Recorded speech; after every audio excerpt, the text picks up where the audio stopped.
नमस्कार विद्यार्थी मित्रों। हमने भारत की साहित्यिक विरासत पढ़ रहे थे। उसमें हमने मध्यकालीन साहित्य देखा। उसमें हमारा संस्कृत साहित्य और मुस्लिम धर्म में जो फारसी भाषा में लिखा गया साहित्य है उसके बारे में हमने चर्चा की। अभी हम हमारे देश में जो प्राचीन विद्यापीठ जो थे उसके बारे में चर्चा करेंगे। तो भारत के जो प्राचीन विद्यापीठ है उसी में हम सबसे पहले नालंदा के बारे में देखेंगे। यहाँ पर जो पिक्चर दी गई है वो ध्यान से आप देखना। कई बार मिस ये लास्ट ईयर ही जो बोर्ड की एग्ज़ाम में जो क्वेश्चन आया था उसी में चित्र दिया था और बोला गया था कि ये चित्र कौन से विद्यापीठ का है उसके बारे में जानकारी दीजिए। तो कोई भी चैप्टर हो उसी में कोई भी चित्र हो तो उसको आपको याद भी रखना है। कभी इस तरह का भी क्वेश्चन आ सकता है। चित्र देखकर भी आपको पहचानना होगा कि कौन सा चित्र है और बाद में उसके आंसर लिखना होगा। तो अभी हमारे यहाँ बहुत सारी जैसे कि यूनिवर्सिटी आप बोलते हैं यहाँ, जैसे कि हमारे सूरत में वीर नर्मद दक्षिण गुजरात यूनिवर्सिटी है, वैसे ही ये प्राचीन भारत की विद्यापीठ थी। तो नालंदा कहाँ पर आई है तो उसके बारे में हम चर्चा करेंगे। तो बिहार के पटना ज़िले में जो बड़गांव नामक गांव है उसके पास ये नालंदा विद्यापीठ आई हुई है। और भारतीय संस्कृति में बौद्ध और जैन परंपरा के नालंदा का बहुत अधिक महत्व है। यानी वहाँ पर बौद्ध धर्म का और जैन धर्म के जो अनुयायी है वो पढ़े थे वहाँ रहकर, इसलिए वो दोनों धर्म का ज़्यादा महत्व है। इस प्राचीन विद्यापीठ में महावीर स्वामी ने 14 चतुर्मास किया था। जो जैन धर्म के 24वें तीर्थंकर थे महावीर स्वामी, आपने नाम सुना होगा। उन्होंने 14 चतुर्मास वहाँ पर किए थे। जैन धर्म में जो चतुर्मास का फास्ट करते हैं वो, इसीलिए यह स्थल जैन तीर्थ स्थल बना है। और 5वीं सदी में कुमारगुप्त ने यहाँ एक विहार बनवाया था। और आप सब जानते हैं कि बौद्ध धर्म में ही विहार बनवाए जाते हैं।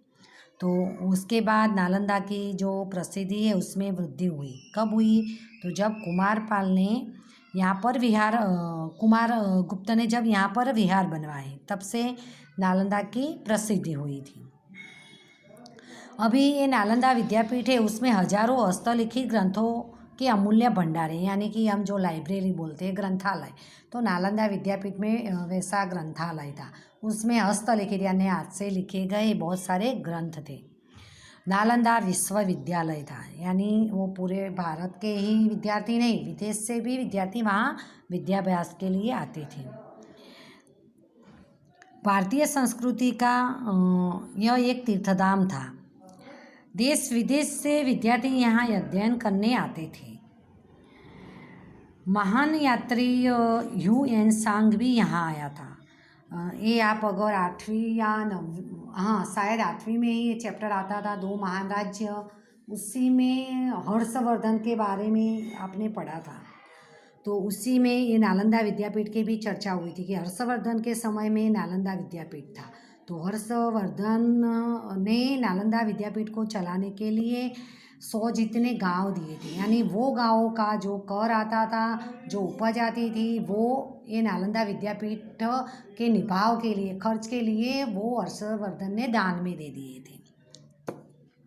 तो ये आप पहले पढ़कर आए। और उसी के ही समय में चीनी यात्री ह्यूएन सांग आया था हर्षवर्धन के समय में ही। और वो नालंदा विद्यापीठ के बारे में भी उसने बहुत, हर्षवर्धन के बारे में भी उसने लिखा था और ये नालंदा विद्यापीठ के बारे में भी वहाँ रहा था और उसके बारे में भी उसने अपनी डायरी में बहुत कुछ लिखा था।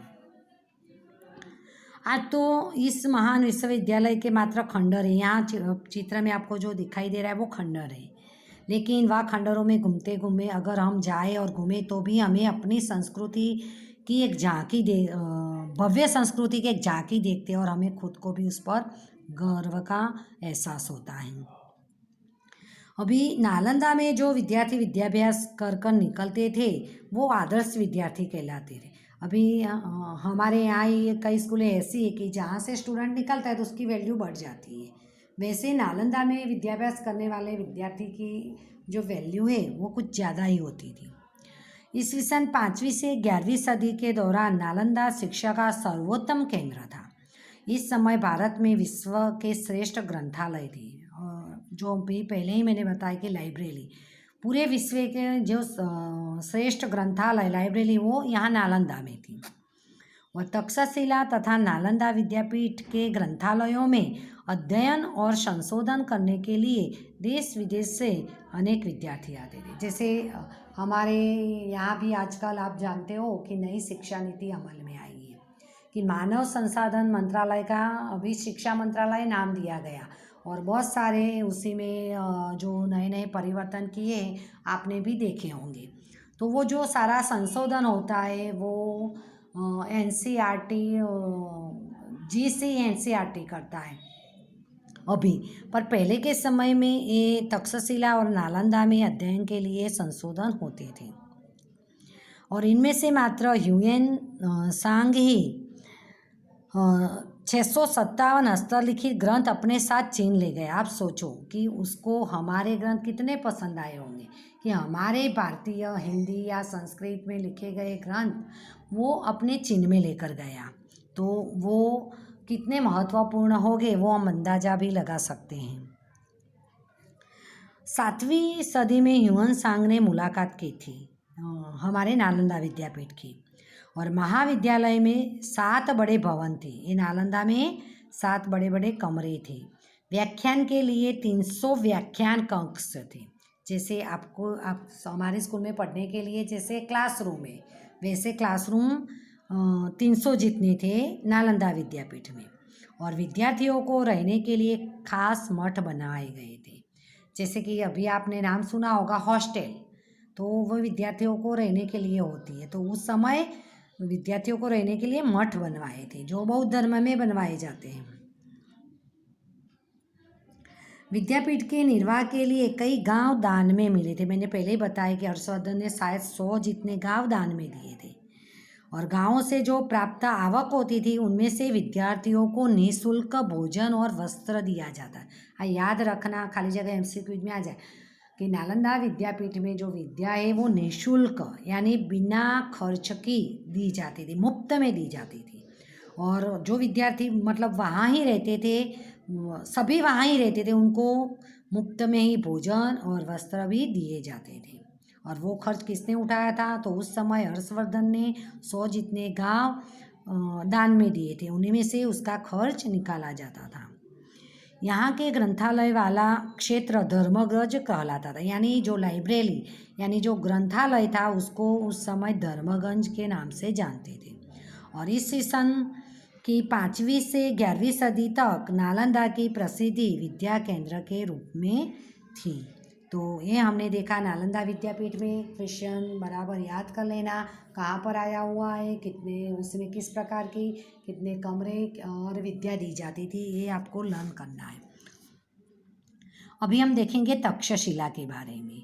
तो तक्षशिला विद्यापीठ अभी वर्तमान में पाकिस्तान में जो रावलपिंडी है उसके पश्चिमी प्राचीन तक्षशिला विद्यापीठ है। वह प्राचीन गांधार प्रदेश की राजधानी का शहर था। इस विद्यापीठ में 64 विद्याओं की शिक्षा दी जाती थी। याद रखना, तक्षशिला में 64 विद्याओं की शिक्षा दी जाती है, यानी कि आप 7 सब्जेक्ट पढ़ते वैसे वहाँ 64 विषय पढ़ाए जाते थे। यहाँ अधिकतर विद्यार्थी गुरु के आश्रम में रहकर अध्ययन करते थे। विद्यार्थी गुरु मतलब आश्रम, पहले की परंपरा आपने जो देखी है रामायण महाभारत में, तो उसी तरह विद्याभ्यास होता था।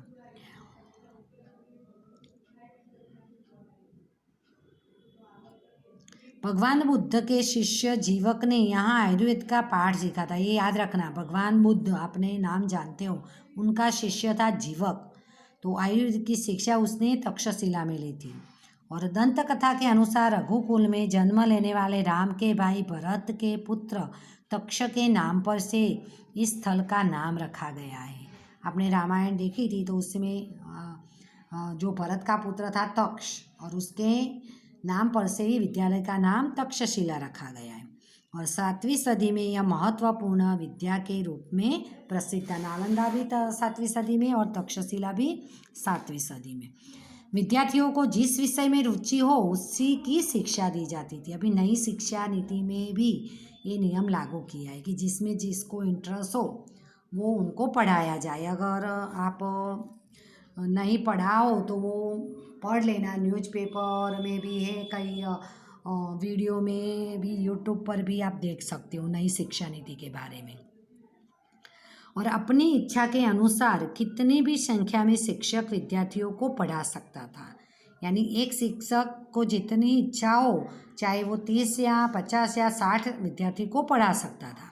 फिर भी सामान्यतः एक शिक्षक के पास लगभग 20 विद्यार्थी ही पढ़ते थे। जनरली हम देखें तो उस समय एक शिक्षक के पास 20 विद्यार्थी पढ़ते थे, लेकिन शिक्षक की इच्छा हो तो ज़्यादा स्टूडेंट को भी पढ़ा सकते थे।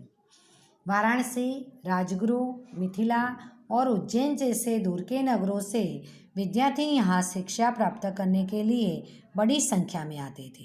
ये तक्षशिला में विद्याभ्यास करने के लिए वाराणसी, राजगृह बिहार में है, वाराणसी यूपी वगैरह से, ये मध्य प्रदेश वगैरह से विद्यार्थी ये तक्षशिला में पढ़ने के लिए आते थे। वाराणसी के राजकुमार यहाँ शिक्षा प्राप्त करते थे। कौशल के राजा प्रसेनजीत, व्याकरण शास्त्री प्राणिनि और राजनीतिज्ञ कौटिल्य ने भी यहाँ शिक्षा प्राप्त की थी, ऐसा माना जाता है। आपने ये सब के बारे में हमने आगे देखा कि संस्कृत व्याकरण ग्रंथ लिखने वाले पाणिनि, तो उसने भी तक्षशिला में विद्याभ्यास किया था। राजनीतिज्ञ कौटिल्य, तो जो चाणक्य, उसी ने जो अर्थशास्त्र के विद्याभ्यास में वो निपुण, अर्थशास्त्र की ही उसी ने रचना की है, तो वो भी वहाँ पर पढ़ा था। तक्षशिला उच्च शिक्षा का केंद्र था। सामान्य स्थिति के विद्यार्थी गुरु के घर रह करके पढ़ते थे।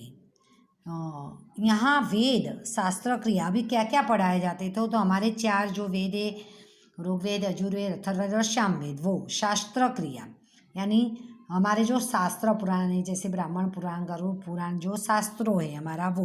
बाद में गज विद्या, हाथी पर, धनुर्विद्या, धनुष्य चलाना, व्याकरण, तत्वज्ञान, युद्ध करने की जो विद्या है, खगोल, आकाश के बारे में जानना, ज्योतिषी वगैरह की शिक्षा दी जाती थी। और चंद्रगुप्त मौर्य के गुरु चाणक्य और स्वयं चंद्रगुप्त मौर्य ने यहाँ शिक्षा प्राप्त की थी। तो अभी हमने जो बात की कौटिल्य, तो वो चंद्रगुप्त मौर्य के गुरु चाणक्य, वो चाणक्य ही कौटिल्य है। तो उनके शिष्य जो चंद्रगुप्त मौर्य है, उसी ने भी वहाँ ही शिक्षा प्राप्त की थी। 5वीं सदी के आरंभ में चीन के फाहियान ने इस स्थल की मुलाकात की थी। याद रखना, तक्षशिला की विदेशी यात्री, कौन से विदेशी यात्री ने मुलाकात की थी, तो फाहियान।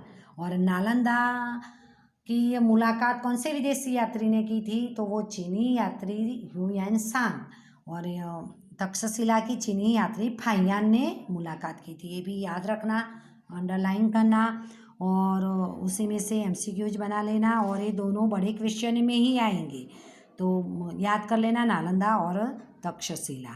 Okay, thank you.